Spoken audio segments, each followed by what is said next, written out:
Hello hi सांग मैंने आज मोर भिडियोटी को आपण मानक स्वागत करुच्ची। तो चलन देखिए आज मु गोटे न्यू डिश बनई कौन बनई चलन देखा। एबे आलू नहीं आ झोडंग नहीं एमती नहीं झोडंग को टिके लंबा लंबा काटी आलू को एमती टे काटिदेवे। प्रथम तेल गरम करी मु सोरिष तेल नहीं सोरिष तेल प्रथम आलू भाजबे मो भाई एमती सांग होगी सबतक भाजीदेवे ना आलू कंचा रहिबो। तो प्रथम आलू भाजबे आलू भलसे टिके भाजी सारापर तापर झोडंग को पकईकी ताको भाजबे। ये एपटे भाजी होता टाइम रे मु तापाई मसला प्रस्तुत करदेवी।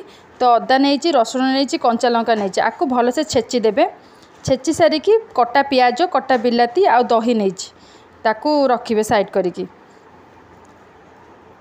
एपटे ये भाजिकी रेडी हो गलानी। तापर कढ़े पुणी तेल गरम करी फुटण पकई कटा पियाज को पकई भलसे भाजबे। पूरा नाली होगी भाजी हो सारापर पियाजटा तापर रखि छेचा मसला जो अदा रसुण आ कंचा लंका छेचा जो रही पकईकी कषिबे। कषि हो सारापर कटा बिलाती पकईकी भलसे कषिबे। से पूरा बिलाती जमी कषि हो सफ्ट हो से सब कषि हो सारापर सुखिला मसला जो जीरा गुंड धनिया गुंड स्वाद अनुसार लुण हल्दी लंका गुंड ए सब पकईकी मसला को जमी कषा हुए पूरा कषिबे। मुझे किसी कस्तूरी मेथी ऐड करछि आपन चाहे ऐड करें ना स्किप करें। तो आज मन है टिके नुआ परी बनवाई तो से लगी एतिक सब एमती सब जिनस पकईकी करी टेस्ट तो बहुत भल थिला आ पूरा खट्टा खट्टा थिला। जार खट्टा खाया पसंद से निश्चित भाव में एमती कर खाईपारे। तो मोर टे खट्टा हो जाता चलो भल लगुला किंतु तापर कौन करेंगे ना बेसन 2 चामच पकईकी आ मसला कषिबे।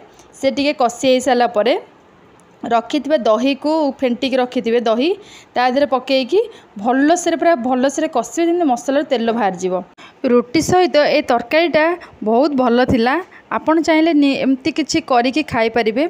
रोसई करने को गला बेलू भावुची ए परिबा देखिकी कौन सब रोसई करवा जमती भल भल आइटम बनब आ भल टेस्ट भी लगे। तो जहाँ मन को आसुची गोटे बनईदेले सी भल भी लगुच आ टेस्ट भी भल आसूची। आपण मैंने भी एम सब ट्राए करी खातु। एबे तो दही कषि गला पूरा कलर चेंज होपर रखि जो झोडंग आलू को पकईकी भलसे गोलेबे। गोले सारिकी पानी देकी ताको फुटिया छाड़देवे। 5 ରୁ 10 मिनट फुटीगला रेडी हो प्रकार तरकारी। तो आपन थरे ट्राए करी खातु केमिति निश्चिंत कहिबे। पूरा चटपटा तरकारी को आ रुटी बहुत बढ़िया लगे। जी खट्टा खाया पसंद तांको तो बहुत बढ़िया लगे। ठीक अच्छे आपण मानू मोर ये भिडियोटी भल लगे कि नहीं निश्चित भाव कमेंट्स करी कहिबे। आ भल लगे लाइक शेयर एंड सब्सक्राइब निश्चिंत भाव में करेंगे। समस्त को शेयर करूँ से मो भिडियोटी देखूँ आ सब्सक्राइब भी करूँ। जय जगन्नाथ।